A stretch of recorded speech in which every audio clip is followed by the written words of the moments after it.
Um, it's my first video, my first reaction video. I'm gonna try to make this good. I'm gonna edit it real good. See, let's just go. The lowly mockbuster. Just in case you're unfamiliar with the term, mockbusters are ultra-low-budget productions crafted forth by studios of questionable integrity, which take advantage of name recognition and consumers with poor attention to detail to sell thousands upon thousands of rentals of rip-offs of currently popular franchises.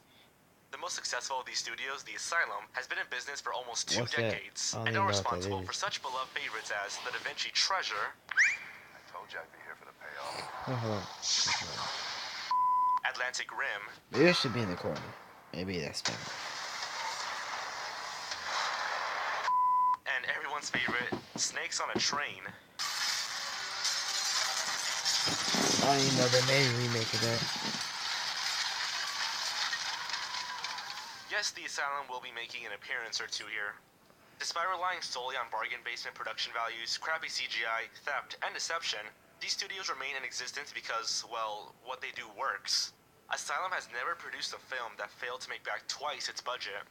And with over a dozen movies a year, they just have no reason to stop. On the positive side, these rip-offs do employ hundreds of writers, cast, and crew, all of whom need work to do. And since even a broken clock is right twice a day, some of these films have been surprisingly entertaining. Despite the notoriously tight control of character rights in the superhero world, even some of these films have become victims to the mockbuster. So today, we're going over 7 insanely shitty superhero rip-offs. Okay, yeah. I mean, Tiger back there. Avengers Grimm. The hell is One that? popular method of circumventing character rights is to write a script featuring a bunch of characters whose rights are in the public domain, free for all to use, and then slap a familiar sounding title as a result. It's a good thing for the Asylum that Disney was either unable to, or didn't think to copyright the word Avengers.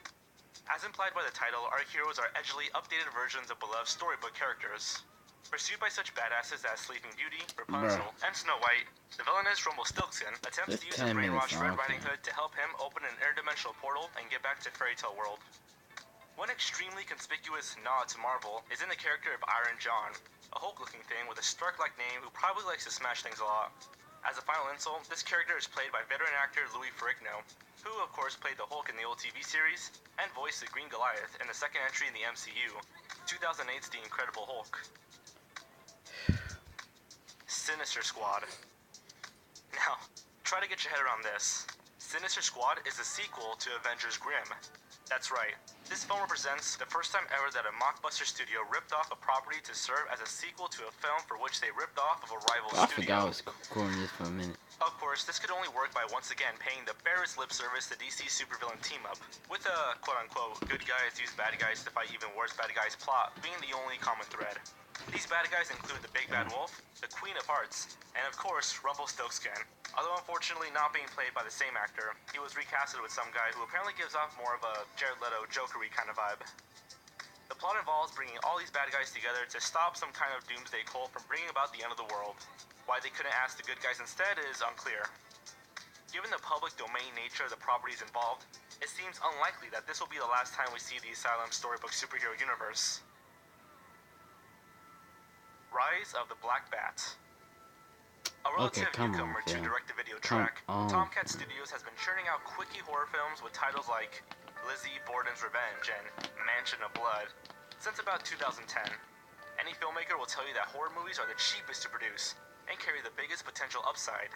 But Tomcat has on occasion dipped their toes into the mockbuster pool, with some awesomely hilarious results. With 2012's Rise of the Black Bat, the strategy teams that have been smashing together 2 beloved properties, in this case Batman and Daredevil, and retained just enough of each to keep the lawsuits from automatically filing themselves. It's the story of District Attorney Tony Quinn, who, through the miracle of science, is given bat-like night vision and being blinded by a crime boss. Tony takes on the mantle of the Black Bat, launching a crusade to disrupt the criminal activity in the city, and presumably hoping night after night that he doesn't get his ass kicked by the real Batman. The trailer sure is a thing of wonder. It's obvious the most expensive prop was the Batman mask with the ears chopped off, with production value somewhere on the scale between amateur porn and semi-professional porn. But... Go right to